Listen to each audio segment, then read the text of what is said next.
தளபதி விஜய் நீலாங்கரையில் உள்ள வாக்குச்சாவடிக்குள் கம்பீரமாக நுழைகிறார். தனது வாக்கை பதிவு செய்ய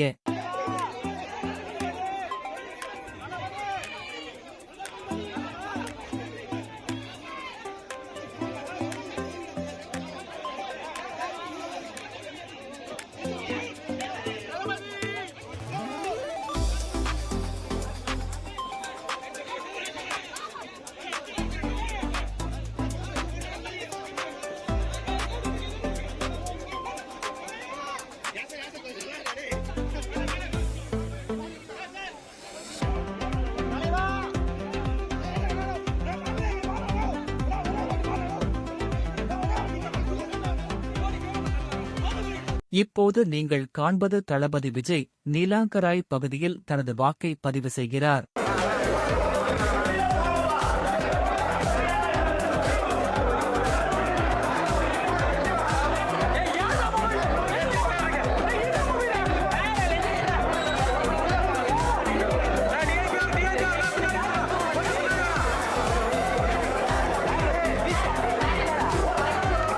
ஜனநாயகத்தின் முக்கிய தருணம். முதல்வர் M.K. ஸ்டாலின் மற்றும் துணை முதல்வர் உதயநிதி ஸ்டாலின் தங்கள் குடும்பத்தினருடன் SIET கல்லூரியில் வாக்கு பதிவு செய்ய வருகை தருகின்றனர்.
தமிழ்நாடு வெல்லும். ஆக்டர் அஜித் குமார் சென்னையில் திருவான்மியூரிலுள்ள தனது வாக்கை பதிவு செய்கிறார்.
இசையமைப்பாளர் அனிருத் ரவிச்சந்தர் சென்னையில் உள்ள புனிதர் பிரான்சிஸ் சேவியர் நடுநிலைப் பள்ளியில் தனது வாக்கை பதிவு செய்தார்.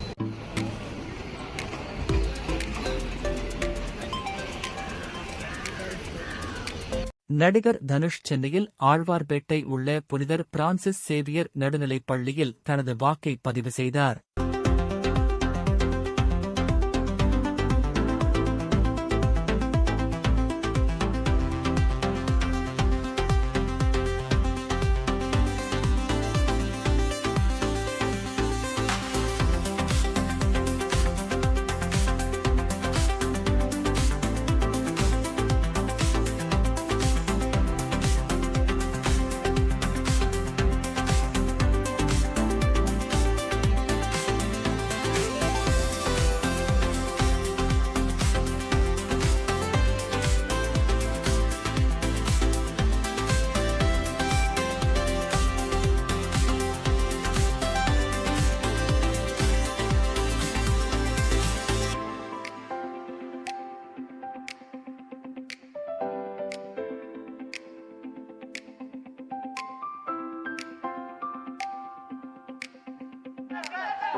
நடிகை திரிஷா கிருஷ்ணன் சென்னையில் ஆழ்வார்பேட்டை உள்ள புனிதர் பிரான்சிஸ் சேவியர் நடுநிலைப் பள்ளியில் தனது வாக்கை பதிவு செய்தார்.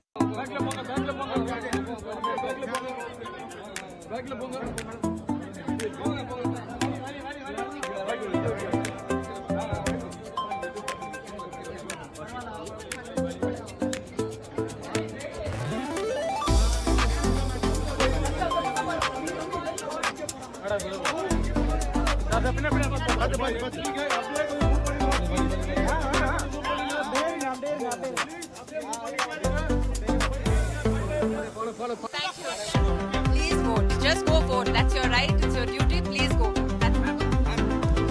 நடிகரும் பாடகருமான துரு விக்ரம் தனது வாக்கைச் செலுத்த சென்னையில் உள்ள வாக்குச்சாவடிக்கு வந்து தனது வாக்கை பதிவு செய்து வாக்களித்தார்.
நாம் தமிழர் கட்சி தலைமை ஒருங்கிணைப்பாளர் சீமான் நீலங்கரையில் உள்ள வாக்குச்சாவடியில் தனது வாக்கை பதிவு செய்தார்.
நடிகர் அரவிந்த் சுவாமி சென்னையில் உள்ள ஸ்டெல்லா மேரிஸ் கல்லூரியில் தனது வாக்கை பதிவு செய்தார்.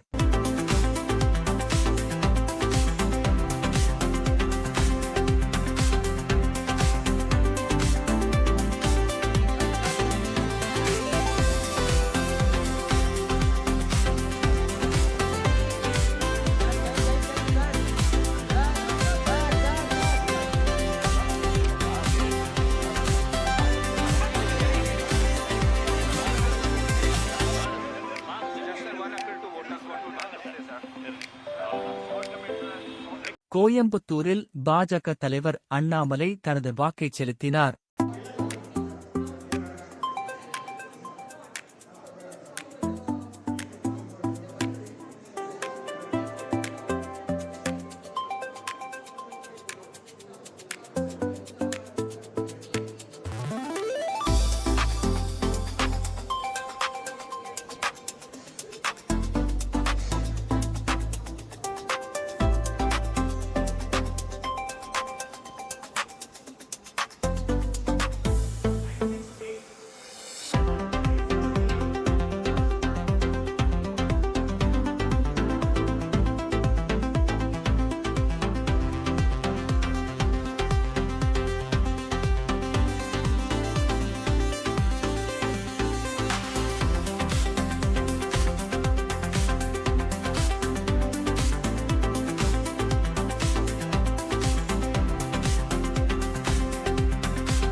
கமல்ஹாசன் தனது மகள் ஸ்ருதிஹாசனுடன் வாக்களித்தார்.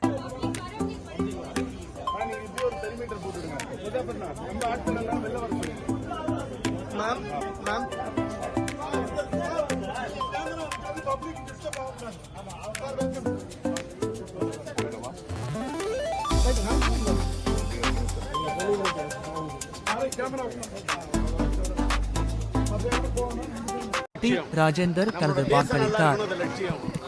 மக்கள் நல்லா இருக்கணும், அது லட்சியம். ஜனங்க நல்லா இருக்கணும், அது நம்மளோட லட்சியம். ஜனநாயகம் நல்லா இருக்கணும், அது நம்மளோட லட்சியம். ஆனா வாக்கு கூட போடத்துக்கு வர முடியாத அளவுக்கு யாரும் பண்ணக்கூடாத அலட்சியம். ஏன்னு கேட்டாக்கா, இன்றைக்கு வாக்களிப்பது என்பது ஒரு புதிய தலைமுறை, இளைய தலைமுறை. அவர்களுக்கு நான் சொல்ல விரும்புவது, நீங்க எத்தனை வேலை இருந்தாலும் சரி, தாயின் மணிக்குடி பாரீர் என்பது சொல்வதை போல நீங்க கொஞ்சம் ஒரு மணித்துளை, ஒரு மணி நேரம், ஒரு அரை மணி நேரம் நீங்க ஸ்பெண்ட் பண்ணி நீங்க வாக்களிக்க வேண்டாம். இப்ப நான் வந்தேன், கியூல நின்று தான் ஓட்டு போட்டேன். மக்களா நின்று ஓட்டு போட்டேன். இங்க கேட்டாக்கா கேள்வி கேட்டேன். சீனியர் சிட்டிசனுக்கு தனி ரூல்னாங்க.